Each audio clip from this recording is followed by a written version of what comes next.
જય માતાજી મિત્રો, કેમ છો? મજામાં છો ને? મજામાં તો હશો જ.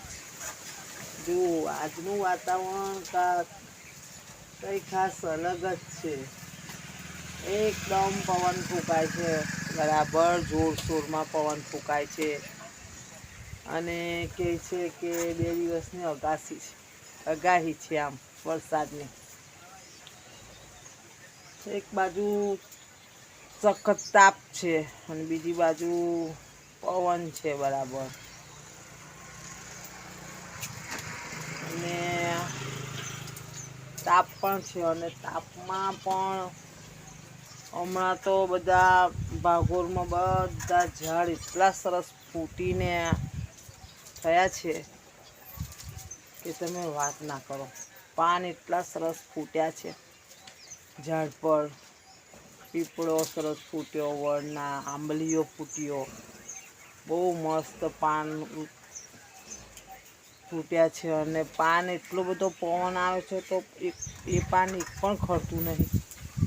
બોલો, કુદરતના કેવા કરિશ્મા છે, કેવો કુદરતનો લીલાનો અપાર છે કે આટલા બધા તાપમાં પણ ઝાડ એકદમ ફૂટીને લીલુંછમ જેવું થઈ જાય છે. અને અમુક નાસ્તિક પ્રજા એવું કહે છે કે કઈ છે ભગવાન, કઈ છે દેવી દેવતા. પણ તમે જુઓ કે ભગવાન વગર એક પત્તું હલતું નહીં. આવા કાળઝાળ ઉનાળામાં આટલા સરસ ઝાડો ફૂટે એ શું ભગવાન વગર થાય છે? તો મારે કહેવું છે કે ભગવાન નથી એવા લોકોને મારે કહેવું છે કે જરી તમે આ દુનિયામાંથી નીકળો અને જુઓ કે ભગવાન કણ કણમાં છે. ભગવાન ના હોત તો આ બધું થાત જ ના. દિવસ થાય, રાત થાય, નાના છોકરાની દાડે દાડે વિકાસ થતો જાય, માના ગર્ભમાં છોકરાનો વિકાસ થાય. આ બધું શું છે? આ બધું કોણ કરે છે? ભગવાન કરે છે. પણ અમુક લોકો એટલા નાસ્તિક છે ને તમે વાત જ ના કરો. ભગવાનને માનવાની વાત તો દૂર રહી, પણ ભગવાન ક્યાં છે એવું પૂછે. તમે આજુબાજુ સૃષ્ટિનું સર્જન જુઓ કે ભગવાને કેટલી સરસ સૃષ્ટિનું સર્જન કર્યું. અને તમે કહો છો કે ભગવાન નથી. મને તો ભગવાન રજ-રજમાં દેખાય છે. તમને કેવું લાગે છે? તમારો શું વિચાર છે કે ભગવાન નથી? તમે તમારી આજુબાજુના ઝાડને જોજો, બાગ બગીચામાં જોજો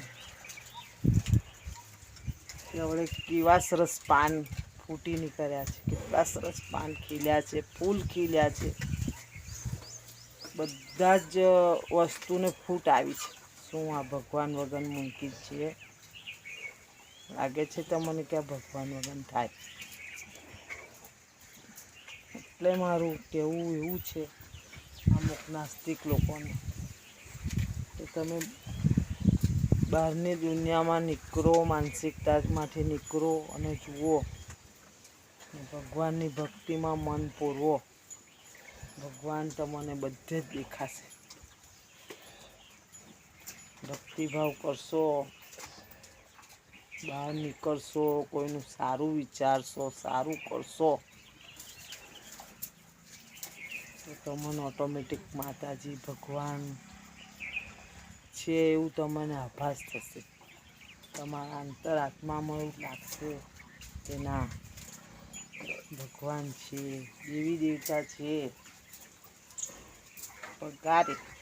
કે તમે તમારી માનસિકતાને દૂર કરશો અને સારા વિચાર મગજમાં સેવશો ત્યારે તમને લાગશે કે ના, આ સૃષ્ટિનો